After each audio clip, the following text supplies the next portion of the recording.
Hello and welcome to Badger Cam.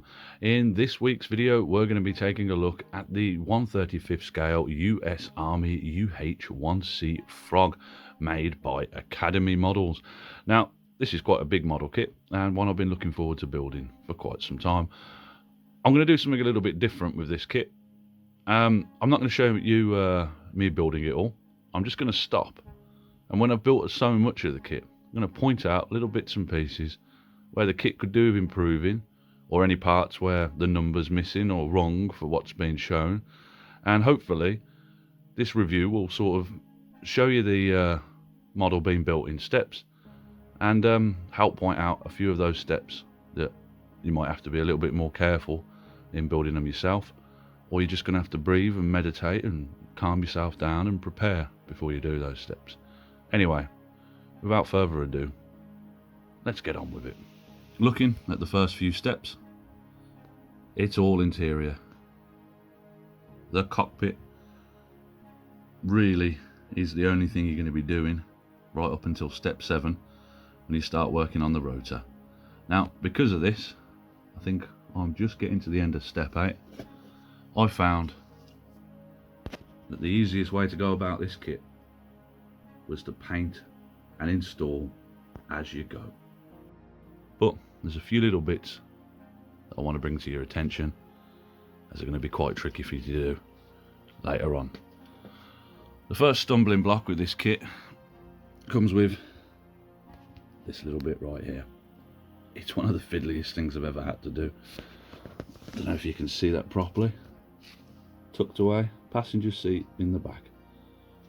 Absolute bugger to put together. Real blooming nightmare. Struggled with that. That's step 1.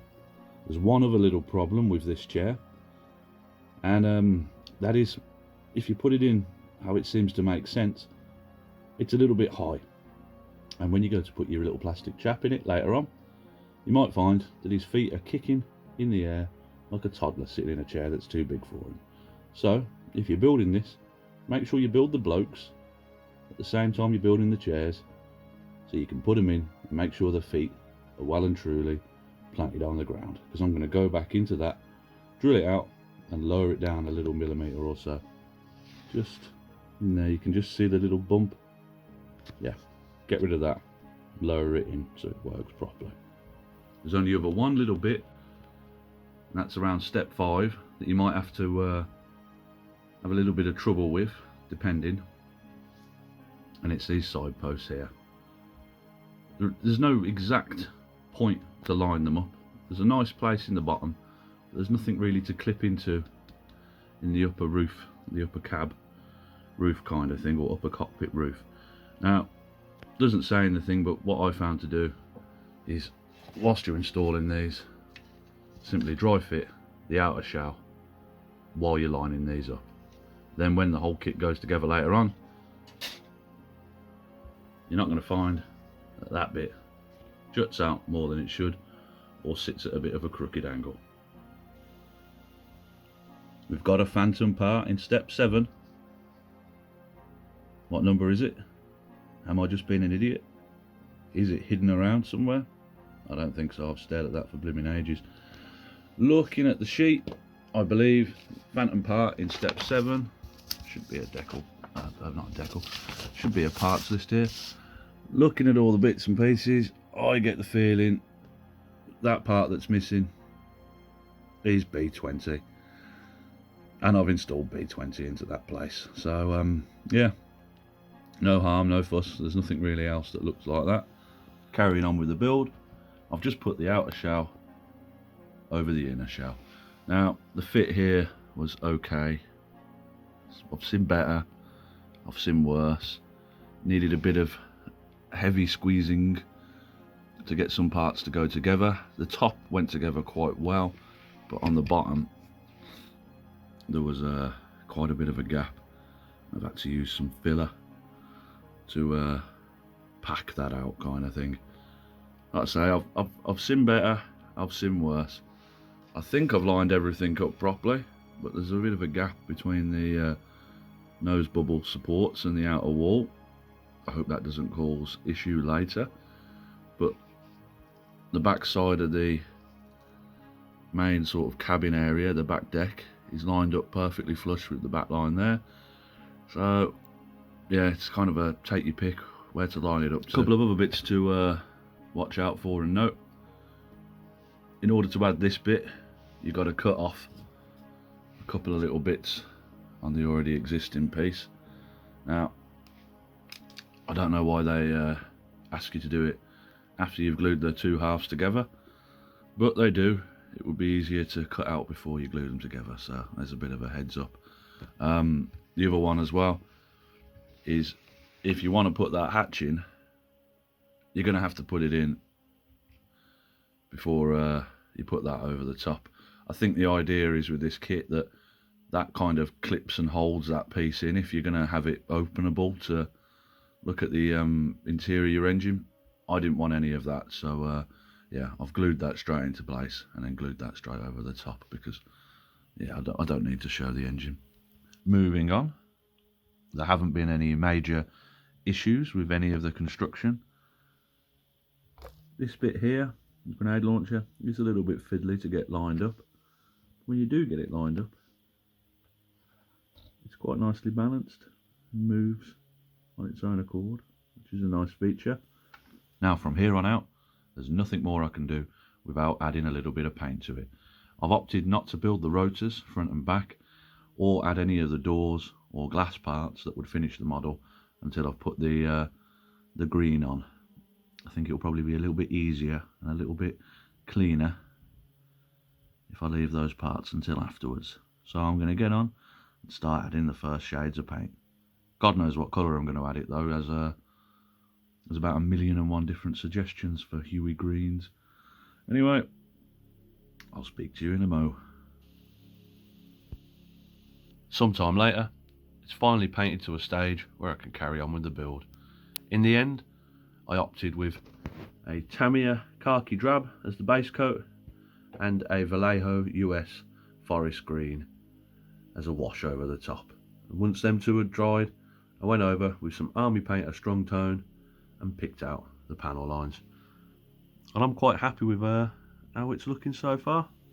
A few things to watch out for at the front of the helicopter. If you plan on putting the shark mouth decal on, the grenade launcher needs to be removed. I really wasn't impressed with the decal in this. It practically just fell apart and wrinkled up as soon as it touched the helicopter, so I opted to hand paint in the shark mouth myself. A few other little bits and pieces that are a bit awkward. It's quite tough putting in the tinted upper cockpit windows. The front cockpit window was also a little bit tricky to fit in. A bit of the dashboard seemed to want to keep pushing the window out, so I had to leave something wedged in behind the back there to let it settle into a new position so that would fit into play. And the doors are a kind of a strange one unto themselves. They fit, but you have to push them in at a diagonal angle and then really push them back into place, and then they kind of go. Seems that a few of the fits right at the end of the kit are letting it down a little bit, or I let myself down a little bit at the start of the build, but it's stuff that's so far separated by steps that there's nothing really you could foresee or sort out even with a bit of dry fitting. But anyway, it goes together, that's what's important, and it's starting to look the part. Anyway, I'm going to crack on and put on a couple of these decals on the side so I can start adding the doors and the guns. And a little while later, I've added the guns and rockets and the side doors. All of these went on fairly easy. I've still got to add the handles, but I want to leave them until I'm not going to be handling the helicopter. I've added a few of the decals.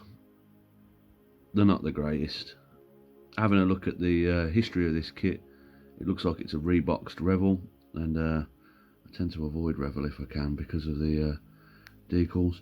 It might clear up later on though with a bit of clear coat over the top of it, and might blend in and you might not be able to see it.